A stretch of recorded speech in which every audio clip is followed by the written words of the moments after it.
네, 이길용 교수님 감사합니다. 오늘 미디어 이론 세 분의 학자를 소개하시면서 본인이 하고 계신 교수님으로서 짧은 시간에 많은 정보를 우리에게 전달하시고 그다음에 이제 강연을 듣고 나서 우리에게 좋은 토론의 근거들을 마련해 주신 것 같습니다. 특별히 아, 개혁 신앙 그래서 솔라 스크립추라 성서 중심 그리고 지당하신 말씀을 하셨는데 굉장히 많은 학자들이 특별히 미디어 이론에서 우리가 많이 오늘 계속해서 개신교 신앙이라고 말씀하셨어요. 그래서 개신교 신앙, 뭐 개신교 신앙을 벗어나서 어, 네, 캐톨릭 신앙도 상관없을 것 같습니다. 아무튼 여러분이 체험했던 성경, 그리고 여러분께서 의미를 두시는 성경과 여러분의 신앙의 상관관계,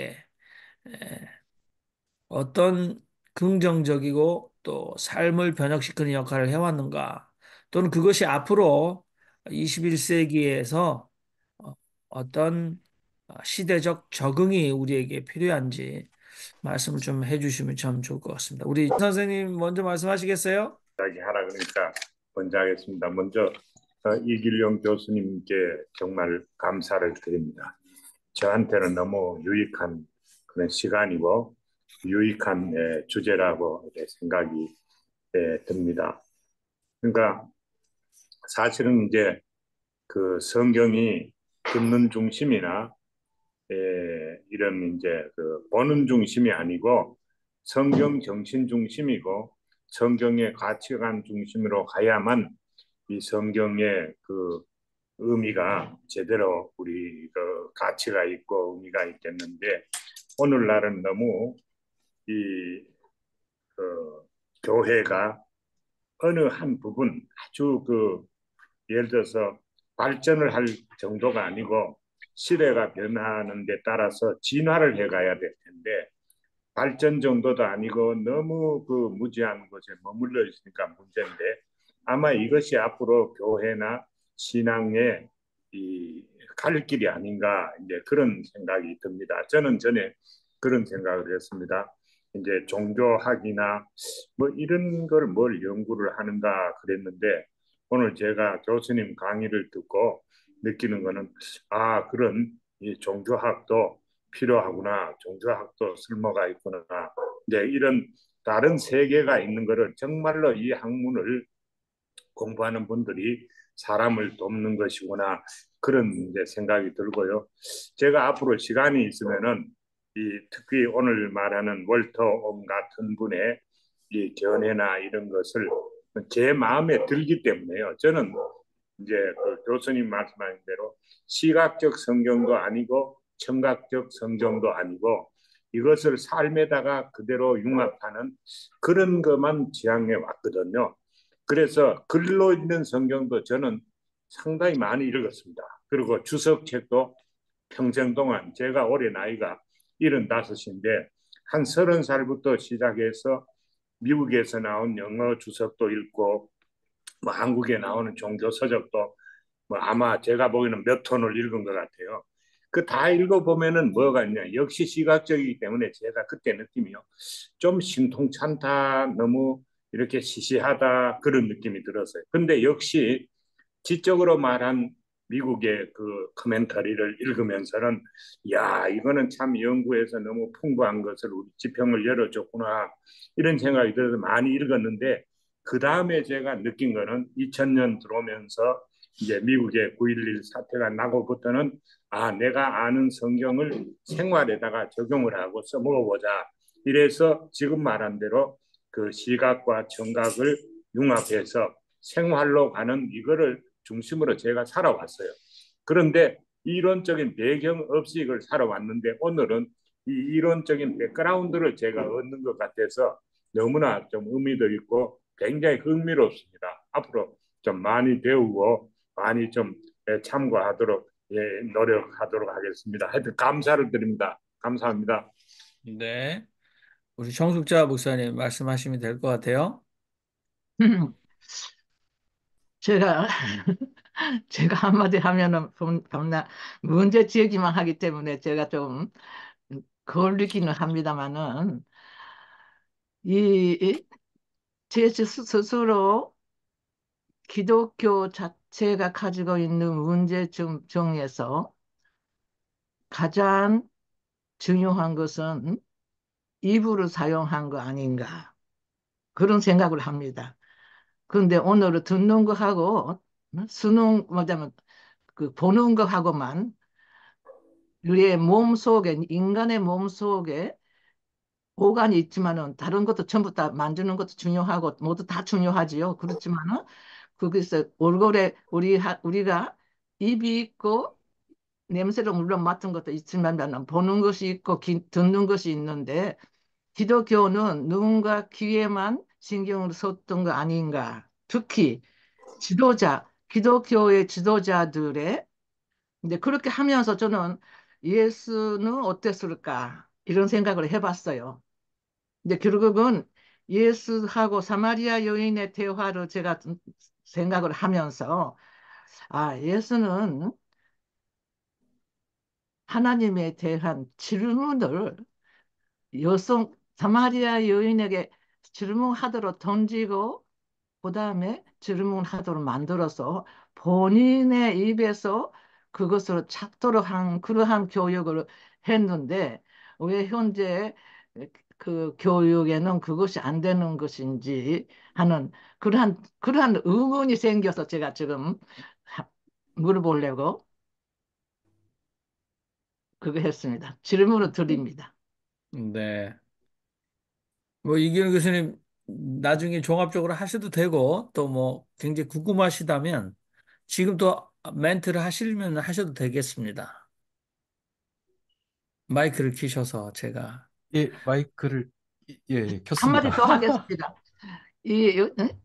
교수님이 하시는 그 뜻에 반대하고자 하는 것은 아닙니다. 그냥 예, 예.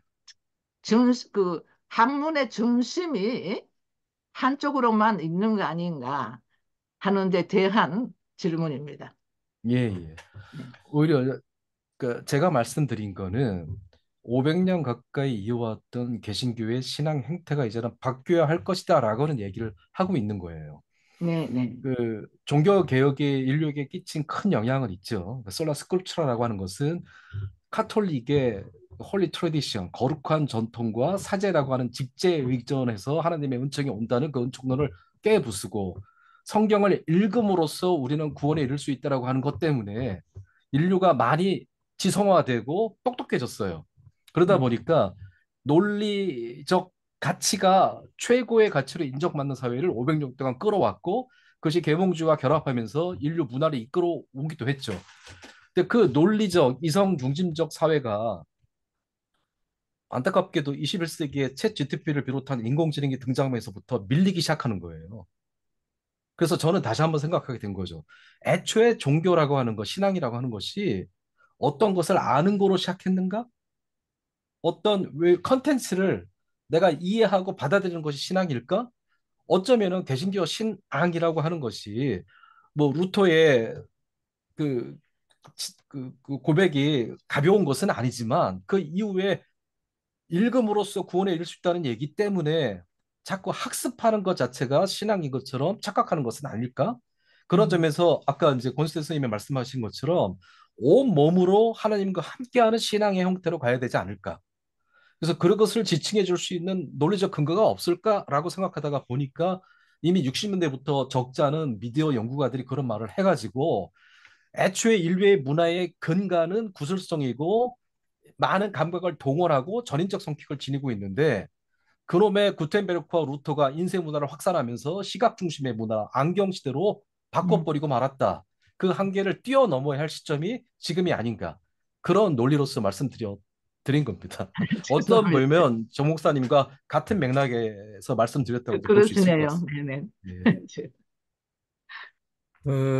사실은 뭐 이게 서양의 미디어 학자들을 빌리지 않아도 구약에 보면 뭐 가장 중요한 거 신명기 6장 쉐마 이스라엘아 들으라 했기 때문에 사실 성서는 뭐 목사들 논리 정도나 목사들이 신학적 또는 미디어 이론을 빌지 않아도 성서는 듣는 것이다라는 강조를 저도 뭐 노인분들의 설교를 통해서 들어봤거든요. 이제 이스라엘아 들으라 했을 때 근데 읽는 것과 듣는 것 근데 이제 그 예배의 양식을 우리가 좀 생각해 보면 중세나 그 캐톨릭에서는 오히려 시간적 미디어 벽화라든지 아니면 조각 또는 뭐 대성당의 건축물 자체가 시내에 가까이 나가고 신적 실체를 체험하는 공간이었는데 이제 지금 독일에서 공부하신 이길령 교수님 구텐베르크에 대해서 역기능에 대해서 굉장히 이제 지적을 비판적이십니다. 그래서 사실은 문맹률이 높았고 그래서 뭐 이스라엘 사람들은 성경을 통째로 외우는 사람이 그러니까 권별로 그게 뭐 우리가 구약 39권이 아니라 뭐 정경화된 그러니까 막 이사야서를 스크롤에 기록된 이사야서를 이제 이스라엘 사람들 그러니까 유대인들이 다 외워버리는 그래서 그 외울 수 있는 사람이 또 연사처럼 많이 읽어 나가는 그리고 뭐 회당에서도 사실 스크롤을 읽었죠. 그런데 이제 뭐 책으로 그런데 이제 순기능이라는 것은 성서가 라틴어를 해독할 수 있는 성직자들 중심이었는데 모두에게 성경을 공급할 수 있는 그래서 종교개혁에 힘이 되었다라는 게 굉장히 상식적인 얘기지 않습니까? 근데 여전히 지금 이제 우리 이길용 교수님께서는 개신교의 그 로고 센트리시즘 그러니까 이성 중심 또는 뭐 로고스는 우리가 이제 기독론으로 로고스 기독론으로 이해할 수 있습니다만은 로고 센트리시즘의 한계 이걸 극복해내야 된다라는 굉장히 중요한 화두를 던져주셨는데 정숙자 목사님 말씀으로는 이제 여기다가 사실 여성주의적으로 보면 굉장히 강력하죠. 거기에 남근까지 집어넣었어요. 그래서 펠로고센트리시즘 그러면 이건 정말 서양에서 얼마나 아주 통해를 가진 깊은 서구 남성 문화 중심을 반성하는 것을 넘어서서 전복시키려는 뭐 그게 전복이라는 건 upside down보다는 right side up 제대로 균형을 갖추겠다는 여성학자들의 노력이었다고 봅니다. 근데 이제 저는 한 가지 우리 이길용 교수님께 제가 이제 듣고 생기는 의문은 이게 이제 아는 것 논리 중심 논리 이성 중심의 개신교의 예배가 특히 강단 중심과 설교가 가장 강조가 되는 거 맞죠? 특히 장로교 전통 더더욱 그러한데요. 이 서양에서의 논리와 이성과 그다음에 knowledge 아는 것은 동양적으로 깨닫는 것과 어떤 상관관계가 또는 차이와 구분이 될 수 있겠는가? 왜냐하면 동양에서 깨닫는 것은 가르쳐질 수는 없으나 깨달을 수 있는 것은 있다라고 얘기하게 되니까 그때 우리에게 깨닫게 하는 미디엄은 무엇이 돼야 할 건가? 뭐 이런 특별히 이제 동양에서 호흡법 같은 경우는 책으로 기록하지 않았다고 합니다. 왜냐하면 사람이 호흡법을 통해서 죄송합니다. 유체 이탈이라든지 뭐 초능력이 나오기 시작해서 혹세무민한 아주 기술이 그 호흡법 기술을 책으로 하면 모든 사람들에게 열려지기 때문에 반드시 도제 시스템에서 스승이 인품과 영성을 갖춘 제자에게만 밀교처럼 가르쳐 줬지 기록하지 않았다. 요거는 오히려 동양의 또 이 논리 이성 중심 특히 아, 이 공간 중심의 종이 미디어에 대한 굉장한 엄격한 자기 통제가 아닐까 뭐 이런 생각을 해봅니다. 아무튼 오늘 흥미진진합니다만 제가 좀 많이 펼쳤지만 예배의 미디엄 또는 기독교 신앙에 있어서 제자 훈련 이거는 서양의 선교사들이 성경 공부라는 말을 처음 한국에 60년대 들어왔거든요. 성경은 공부하는 것이다. 그리고 저는 개인적으로 신학은 성서 해석의 싸움이었다고 그렇기 때문에 이렇게 해석할 수 있는 사람들의 전유물이었다는 것은 부인할 길이 없죠. 그런데 우리 권혁태 선생님처럼 신학 옆에 두고도 내가 뭐 학교의 신학 전공자가 아님에도 불구하고 몇 톤의 해석서를 읽어왔다. 그렇기 때문에 얼마든지 말씀하실 수 있죠. 권영도 선생님 다시 마이크 켜셨는데 하시고 싶은 말씀이 있으시면 하셔도 되겠습니다. 제가 그 우리 정 목사님 말씀을 들으니까요. 예를 들어 들으라 이런 말도 우리가 그 들으라는 말이 사실은 글자로는 들으라고 적혀 있지만은 어떻게 보면 공부하라, 소통하라, 이해하라, 실천하라, 생활하라 이런 거를 포함해서 들으라고 적었을 거 아닙니까? 그런데 우리가 이제 수준이 이제 양가 수준이니까요. 학교 시험을 치면은 이제 양이나 가 정도 받는 수준이고 수 수준이 못 되니까 이런 것을 듣는 사람이 전응아 열등아 수준으로 모든 걸 이해를 해서 문제지 정말로 이제 그 쓰여진 그 의도는 수하는 우등한 사람들로 이 글을 읽었을 때는 이것이 제대로 뜻이 전달되지 않을까 이제 그런 생각을 해봤습니다. 뭐냐면 그 사람이 그가 시각이라는 것을 이제 생각을 하면은 사람의 몸만 있는 것이 아니고 영도 있고 이제 그 마인드도 있고 또 사람의 이제 이 마인드에 대해서도 지가 있고 이모션이 있고 윌이 있고 의지가 있고 이런 건데 그러니까 우리가 이것을 모든 그 한 면으로만 이해하지 말고 그 소울로도 인정하고 스피릿으로도 이해를 하고 프레시로도 이해를 하는 것까지 가도록 이 소통이 그렇게 돼야 되는데 그렇지 못한 것이 우리가 정말로 순수한 의도에서 노력을 하고 연구를 하면은 정말로 이 성경이 쓰여진 그 의도가 사람에게 요즘 모순 많은 이 세상을 바꾸어 줄 수 있는 해결책이 그 되지 않을까 이제 그런 생각을 합니다. 저는 요즘 이제 요즘 챕트 뭐 그거 나와서 겁을 냈는데 저는 거기에 대해서 겁이 좀 안 납니다. 뭐냐면요. 채트는 말 그대로 그거는 한국으로 말하면 잡담 수준이니까요. 우리가 이걸 넘어서 소통, 의미를 전달하는 거는 그 소통이고 별로 지식을 전달하는 건 소통이고 아는 걸 가지고 왔다 갔다 하는 게 이게 채트니까 채트가 아무리 발달을 해도 정말로 의미를 전달하는 그 소통의 단계까지는 절대로 못 갈 거다. 우리가 이제 정말로 이제 소통을 생각한다면요. 그래서 채트는 채트의 그 수준에 머물 수밖에 없는데 지금 하도 세상이 부족하니까 채트가 지금 아주 뭐 세상을 이렇게 그 지배하는 듯한 이런 것이 돼서 거기에 대해서는 걱정이 전혀 이제 안 되거든요. 하여튼 그런 생각을 해왔습니다. 네. 감사합니다.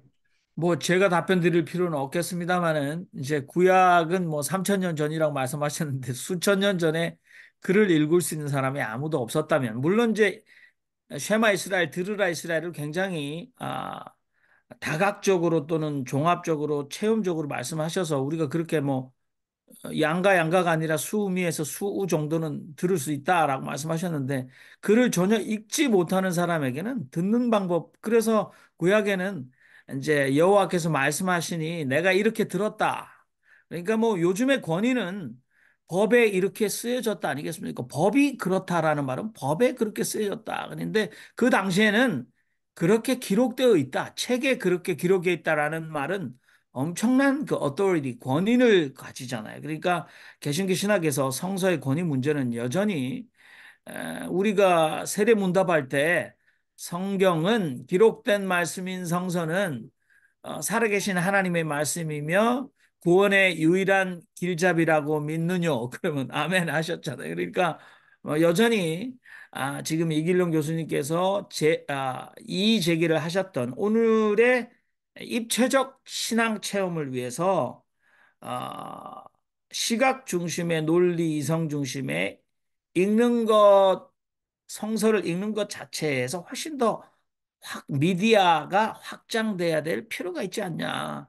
특별히 젊은 세대들이 정보를 취하는 방법을 바라는데 한국의 그 정치 현상 중에 지금 개혁의 딸들 이 친구들 개혁을 추구하는 방법들을 보면 여러분들 그 거리에서 특정한 옷과 그 분장을 하고 노래를 부르면서 그 자신이 지지하는 후보를 위해서 그렇게 몸을 희생하는 거 보면 야, 신세대들은 예전에 대자보 쓰던 우리와는 정말 다르게 자신들의 이슈를 전달한다. 뭐 이런 생각을 해본 적도 있습니다. 아무튼 여러분 성선대 너무나 침묵을 하고 계셔서 제가 말이 많아집니다. 여러분 말씀을 우리 권혁대 선생님, 정숙자 목사님 이렇게 하셨지만 다른 분들 나중에 클라이맥스에 말씀하지 마시고 이렇게 많이 던져주시면 예, 우리 지성수 선생님 말씀하십시오.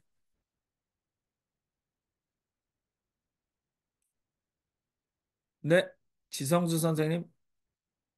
아, 마이크를 안 켰구나. 예, 오늘 교수님 얘기를 통해서, 현대 미디어 이론으로 보면, 지금 현재의 그, 읽고, 어, 뭐 하는, 개신교, 뭐 카톨릭은 조금 다르겠지만, 하여튼, 이 종교로서의 효율성이 굉장히 떨어진다. 뭐 이런 것인 것 같아요. 그거에 뭐 정말 올바른 이제 핵심적인 지적이죠. 그랬을 때 그럼 어떻게 해야 될 것인가? 그러니까 결국은 뭐 텍스트를 가지고 텍스트 자체 이 성경이 우리에게 텍스트니까 그것에 절대적인 권위를 부여하고 거기에 근거해서 모든 것을 설명해 나가고 하는 것이 이제 오늘의 이 개신교의 모습 아니에요? 그럼 무슨 방법이 있겠는가? 이제 이런 생각을 해보는 거죠. 그러면 어떤 삶 속에서 일단 뭐 가르치는 자, 전달하는 자, 어떤 그 삶 속에서 뭘 좀 어필해야 될 텐데 이거 뭐 정말 힘든 일 아니에요? 그래서 저는 하나의 형식으로서 이런 게 떠올랐어요. 우리의 그 전통적인 그 마당이라는 거 있잖아요. 마당극, 마당. 어떤 센터에서 중심에서 뭐 연기를 하든 뭘 하든 하여튼 어떤 한 사람이 어, 어떤 에너지를 이제 보이고 주변의 사람들이 호응하고 하는 것이 우리의 전통 그 마당 스타일 아닙니까? 그래서 이런 방법으로 좀 발전해 나갈 수는 없겠는가? 그런 생각이 들었어요. 이제 그러려면 우선 저는 하여튼 사람이 많이 모여 종교의 이름으로 많이 모여서 한다는 건 그건 저는 다 사자가 있다. 전 그런 느낌입니다. 이게 느낌 솔직히. 그 이제 어디서 그런 느낌을 받게 되냐면 제가 이제 호주에 살면서 이제 이슬람들을 많이 이제 보게 되고 접촉하게 되는데 그거 여러 번 화면으로 많이 보셨죠? 그 메카의 검은 돌을 중심으로 해서 한번 모여가지고 걔들 하지.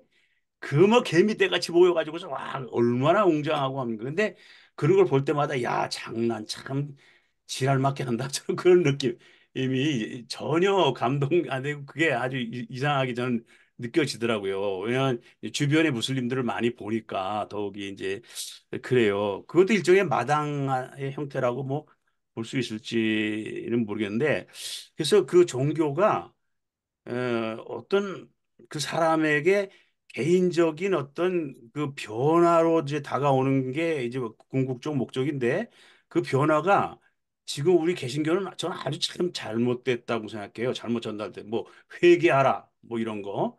뭐 그래서 뭐 새로운 사람 되라 뭐 이런 거. 그런 건 사실 그거 종교 안에서 아니고도 뭐 많이 있거든요. 오히려 요즘 저는 동학 공부를 조금 뭐 하고 있어요. 제가 잘 아는 그 친구가 뭐 동학의 도서가 돼서 그거 황선진이라고 지난번에 여기 한번 왔잖아요.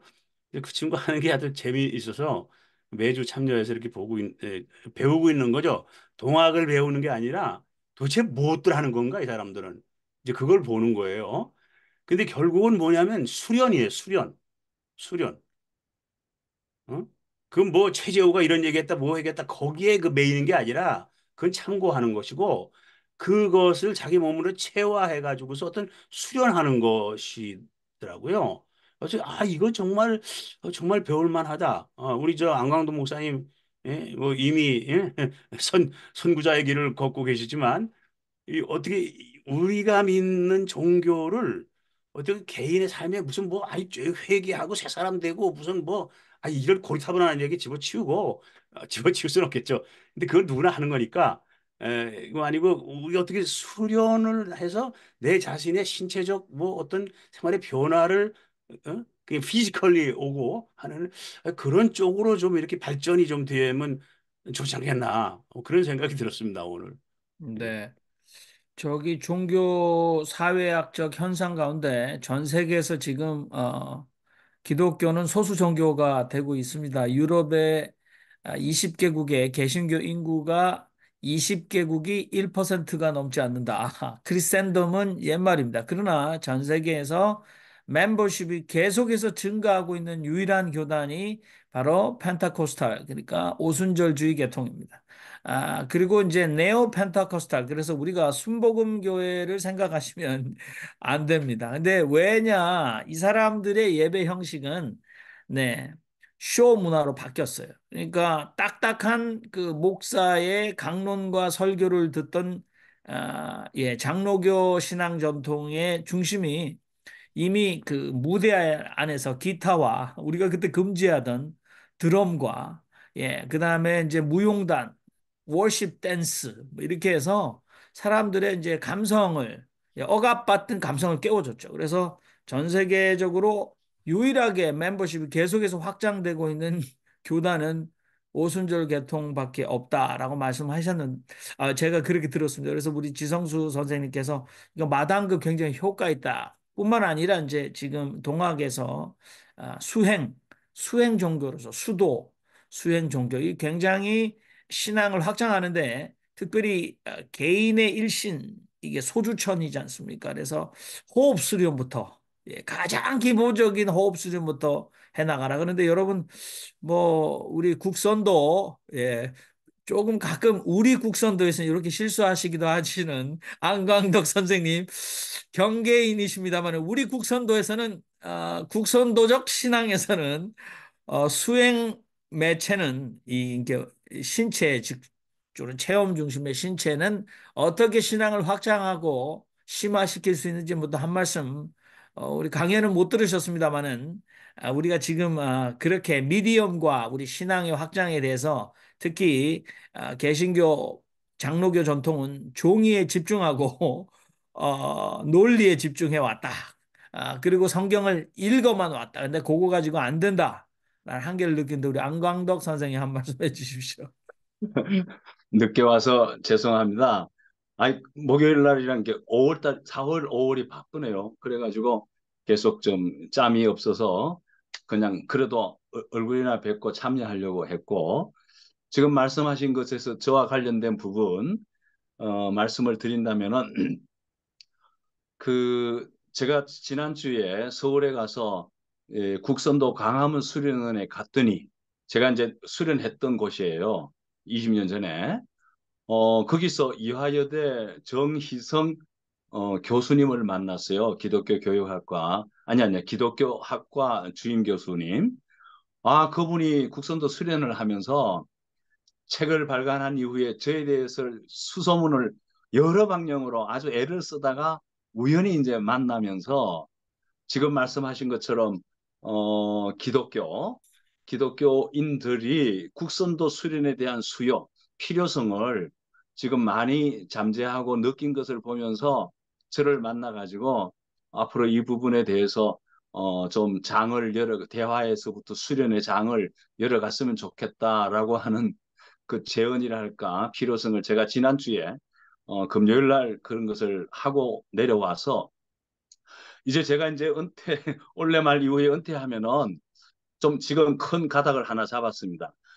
국선도 기독교 연수 정식적으로 그래서 제가 이제 그동안 학위 논문으로만 소개했던 부분을 정확하게 우리 교계에 이걸 공식적으로 수련은이죠. 예수기도 호흡 수련을 하겠다라고 생각하면서 그런 취지만 방향만 말씀드리면서 수요가 생겼다라는 거 하나와 그 다음에 오늘 주제가 성경을 읽을 건가 들을 건가 하면서 아까 복음이 뭘까 이제 그것만 한마디 말씀드리면은 제 나름대로 있으면서 복음 자체를 우리는 그 개신교에서 복음 하는데 복음은 말로 기쁜 소식, 아름다운 소식이잖아요. 그건 제목이고 콘텐츠가 뭐냐 했을 때 저는 정리를 했습니다. 복음은 하나님 나라 가치관을 받아들이는 게 복음이다. 가치관, 세계관. 그러니까 뭐 교인 숫자 늘고 뭐 죽어서 영생하고 그거는 하나의 교리고 가치관. 그 예수님의 가치관은 뭘까? 저는 정리했습니다.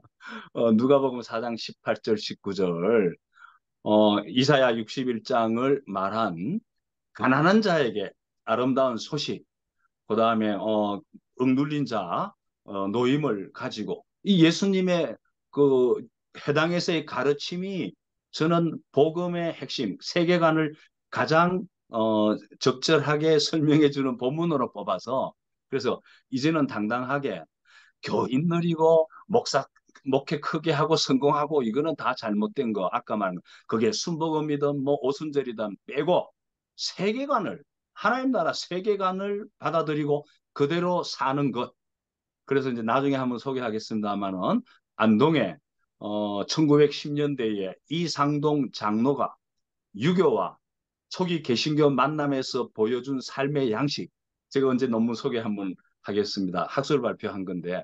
그래서 오늘 복음을 이제는 가치관, 세계관으로 말해야지. 이거 나머지는 다 종교를 입은 교리고 종교 행태지. 그래서 그 안에 핵심은 세계관이다. 그래서 다른 종교에도 그 세계관이 있는데 우리는 성서의 세계관을 예수의 세계관을 받아들인다라고 정리를 하면서 요새 고심하고 있습니다. 네. 감사합니다. 지금 예, 감리교회에서 이제 최초로 목사들을 모아놓고 선수련을 하셨던 이현주 목사님, 아, 네. 매스미디어가 가만히 두지 않았던 것 같기도 하고, 또 요즘 서울신대에 예, 네. 창조과학 때문에 이거 뭐 징계안이 나오고 있어가지고 우리가 사실 힘든데 우리 안광덕 예, 선생님, 예, 국선도 예, 수련 아주 좋은 아이템이십니다. 그래서 제가 볼 때는 이 소수 내가 이거 정말 대중화해가지고 내가 네. 핵심을 양보하지 않겠다 말씀하시는데 좋은 일이 일어났으면 좋겠습니다. 자, 우리 브리즈번의 김웅재 선생님 마이크 키셨습니다. 안녕하십니까? 예. 저는, 이길용 교수님은 그 전에 사실 그 한국에 있을 때부터 그 어떤 적을 통해서 다른 온라인 그 매체를 통해서 제가 이렇게 좀 접한 적이 있었습니다. 다비아. 예. 그쪽을 통해서 접한 적이 있어가지고 이렇게 또 뵙게 되니까 대단히 반갑고 오늘 너무 감사합니다. 근데 이제 얘기를 들으면서 이제 좀 제 마음속으로 요즘에 그 제가 빠진 딜레마하고도 연관이 좀 돼서 한번 어떻게 생각하시는지 또 의견을 듣고 싶습니다. 뭐 이제 이 예길용 교수님 빼고 여기 계신 다른 분들은 다 아시는 것처럼 저는 원래 장로교 목사였는데 지금은 이제 성공회 그 신부입니다. 이제 그것도 호주에서 이제 성공회를 이제 하다 보니까 사실 들어가서 몇 가지 좀 많이 놀랬던 것은 이제 저희들은 이제 예배라는 용어를 잘 사용하지 않고 전례, 리터지라는 용어를 많이 이렇게 쓰지 않습니까? 그러면서 이제 아까 지금 교회가 이렇게 가져야 할 의문 중에 중앙 집중식 예배와 그런 신앙 행위의 시효가 과연 언제까지일까? 이걸 이제 말씀하셨는데, 물론 어쩌면 이제 뭐, 개혁교회, 철저하게 프로테스탄트의 입장에서 이 의문을 제기하신 것 같습니다. 뭐, 제가 일단 그 장로교회 예배를 경험을 하다가 이제 성공회의 예전을 경험을 하면서 저는 되게 좀 이렇게 재미가 있었고, 그게 사실은 그 성사 문제, 장로교 신대원이라든가 이런 데서 전혀 뭐 들어보지 못하고 배우지 못한 성사 문제 같은 걸 성사 신학에 대해서도 접하게 되다 보니까 제가 관심을 많이 갖게 되었습니다. 또 이제 이어서 듣고 체험하는 성서 이 방식이 필요하다라고 이제 마지막에 문제를 제기하셨고 어쩌면 그것이 그 성서학자들 굳이 성서학자들 뿐만이 아니라 이제 그 예배나 예전을 집례하는 목사나 사제들의 문제이기도 할 것 같아요. 그 단지 성서를 해석해주는 역할만이 아니라 오감으로 체험할 수 있도록 새롭게 번역해주는 번역가의 역할이 필요하지 않나. 이제 이 부분을 말씀을 해주셨는데, 사실 제가 사실 성공의 사제가 되고 나서 이제 호주에서 그 성공의 예전을 접하면서 느낀 게, 아, 내가 지금까지 한국 장로교의 예배 형식에만 이렇게 묶여 있다가 정말 새로운 세계를 경험하는구나. 그러면서 반성해야 될 점, 또, 또 이렇게 이런 부분들을 많이 생각하게 되었어요.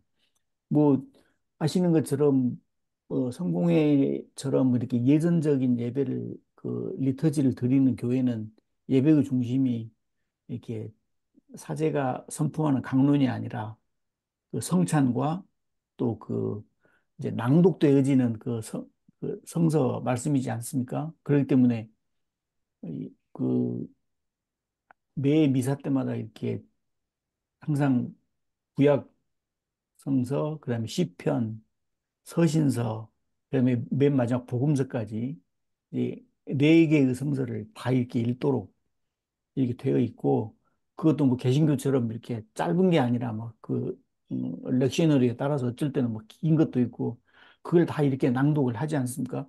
근데 또 제가 사실 예전을 경험하면서 이제 그런 가능성도 사실은 제가 좀 생각을 했습니다. 오감으로 드리는 예배가 좀 많이 비슷하겠구나. 왜냐하면 저희 미사 때도 이렇게 전통적인 미사를 드릴 때는 이렇게 입장하면서 향부터 치면서 이렇게 이제 그런 의식부터 하니까 뭐 후각, 뭐 촉각, 미각 뭐 이런 게 다 이제 포함이 되니까 그렇게 될 수도 있겠다라고 생각을 했었는데 오늘 교수님의 그 발표를 들으면서 생각해 보는 게 요즘 사실 어, 호주 성공회뿐만이 아니라 거의 모든 성공회가 다 갖는 딜레마일 것입니다.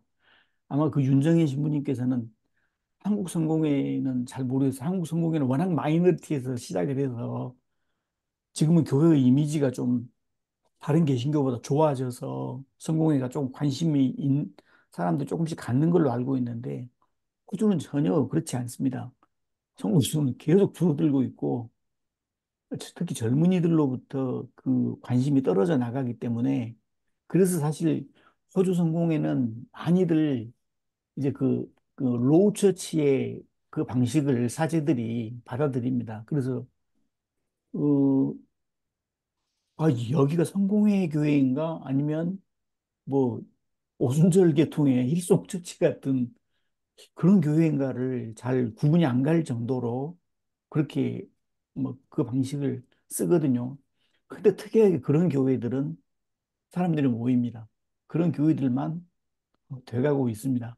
그래서 사실 딜레마에 많이 빠지게 되고 어, 교회를 방문하신 주교님이 맨날 하시는 말씀이 우리 아이들 다 어디 갔습니까? 이걸 웃으면서 말씀하시는데 그 되게 심각한 문제로 받아들이고 있거든요. 그게 제가 지금 들으면서 이건 저에게는 되게 현실적으로 다가오는 문제이기 때문에 그렇다면 그 대안이라든가 혹시 교수님이 생각하시는 어떤 모범적인 어떤 대안이 있을까?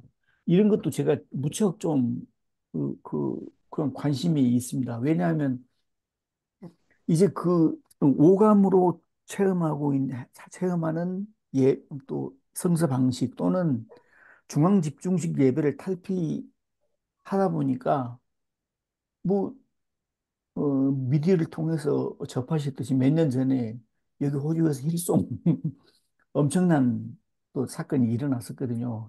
그, 근데 그런 문제들로 또 빠지기가 쉬운 위험성도 있고 하기 때문에 혹시 교수님이 생각하시는 그 대안이라든가 그런 것들이 혹시 있으신지 제가 무척 궁금합니다. 네, 이기룡 교수님 아무래도 너무 좀 심각한 질문이라 답변은 어, 좀 해주셔야 될 것 예, 같습니다. 예. 제가 저도 먼저 한 말씀 드릴까요? 예, 예, 예. 예. 네, 한 말씀 드릴 텐데 뭐냐면요. 1995년에 세계 침례 대회가 바프티스트 얼라이언스가 하는 그 침례 대회가 부에노스아이레스에서 열렸습니다. 그때에 이제 그 침례 대회는 세계적으로 상당한 그 영향력을 가지고 있는 대회거든요.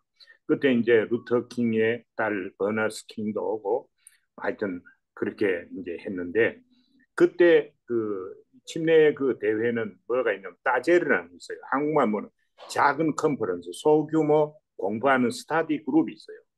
거기에 이제 제가 들어간 일주일간 이제 그걸 하면서 거기에 뉴올리언스나 미국 텍사스 남쪽엔 흑인 목사님들이 있었어요. 굉장한 인테리들이에요.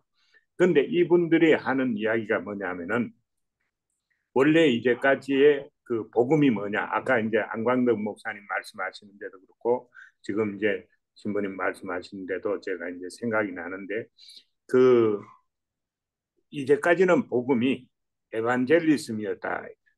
에반헬리오 스페인어로 말하면요.